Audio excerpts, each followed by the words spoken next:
Avant 1935, c'est la rupture, avec la fameuse lettre à Benjamin Péret, grand poète mais triste salaud, je cite.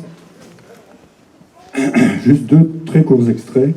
Le surréalisme s'est carrément engagé, écrit René Char, au cours des 2 dernières années, dans une voie qui le conduit infailliblement à la maison de retraite des belles lettres et de la violence réunies.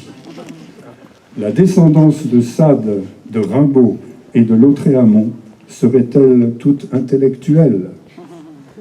Et donc, désormais, René Char va poursuivre sa voie VOIE solitaire avec sa voix VOIX unique. Et je vais vous lire 2 poèmes de Seule demeure. Seule demeure, c'est un des recueils qui ont été écrits pendant la période de la guerre, de l'occupation, de la résistance, mais qui n'ont été publiés qu'en 1945 à la Libération. Congé au vent. À flanc de coteau du village, je bivouaque des champs fournis de mimosas. À l'époque de la cueillette, il arrive que, loin de leur endroit, on fasse la rencontre extrêmement odorante d'une fille dont les bras se sont occupés durant la journée aux fragiles branches. Pareille à une lampe dont l'auréole de clarté serait de parfum, elle s'en va, le dos tourné au soleil couchant. Il serait sacrilège de lui adresser la parole. L'espadrille foulant l'herbe, cédez-lui le pas du chemin. Peut-être aurez-vous la chance de distinguer sur ses lèvres la chimère de l'humidité de la nuit. Et puis, jeunesse. Loin de l'embuscade des tuiles et de l'aumône des calvaires, vous vous donnez naissance, otage des oiseaux, fontaine. La pente de l'homme, faite de la nausée de ses cendres, de l'homme en lutte avec sa providence vindicative, ne suffit pas à vous désenchanter. Éloge, nous nous sommes acceptés. Si j'avais été muette comme la marche de pierre fidèle au soleil et qui ignore sa blessure cousue de lierre, si j'avais été enfant comme l'arbre blanc qui accueille les frayeurs des abeilles, si les collines avaient vécu jusqu'à l'été, si l'éclair m'avait ouvert sa grille, si tes nuits m'avaient pardonné.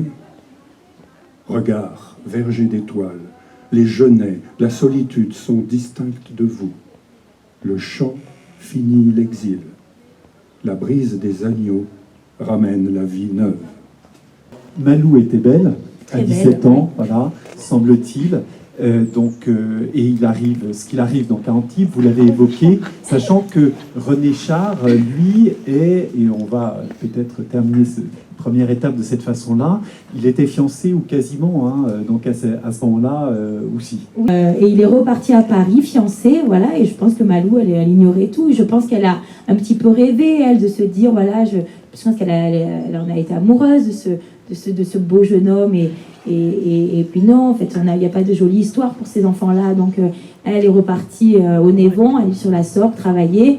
Lui, René Char était déjà à Paris, et je pense qu'il ignorait toute cette grossesse, et sa mère, à René Char, évidemment, a tout fait pour étouffer l'affaire. C'était un scandale qu'elle voulait évidemment pas du tout révéler, et c'est voilà, et là il faut s'imaginer, on est en 1932, c'est une enfant de l'assistance publique, donc déjà une moins que rien. Elle a 17 ans et elle est fille-mère. Donc c'est, voilà, c'est comme vous l'avez dit, la triple peine. Et à cette époque-là, il fallait trouver un mari. Voilà, trouver quelqu'un qui accepte de reconnaître l'enfant. On ne pouvait pas être mère célibataire. À cette époque, c'était extrêmement mal vu par la société. Donc elle a eu de la chance de rencontrer quelqu'un qui a bien voulu prendre la mère et la fille. Voilà. Donc ma grand-mère est née avec un nom de famille, elle a été reconnue. La seule liberté, le seul état de liberté que j'ai éprouvé sans réserve, c'est dans la poésie que je l'ai atteint. Dans ses larmes et dans l'éclat de quelques êtres venus à moi de trois lointains, celui de l'amour me multipliant. Un poète n'est pas que ce qu'il écrit, il est aussi ce qu'il choisit de lire et d'aimer. Et chez Char, c'est particulièrement probant, puisqu'il est largement autodidacte. Et donc cette petite série de lectures s'intitule « Hommage » au pluriel. La conversation souveraine. Chaque jour pour nous, dans le bloc hermétique qu'est Paris, Guillaume Apollinaire continue à percer des rues royales où les femmes et les hommes sont des femmes et des hommes au cœur transparent.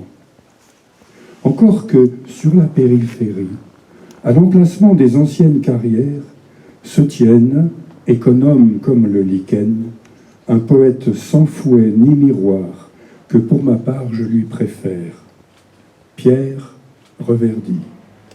Celui-ci dit les mots des choses usagères, que les balances du regard ne peuvent avec exactitude peser et définir.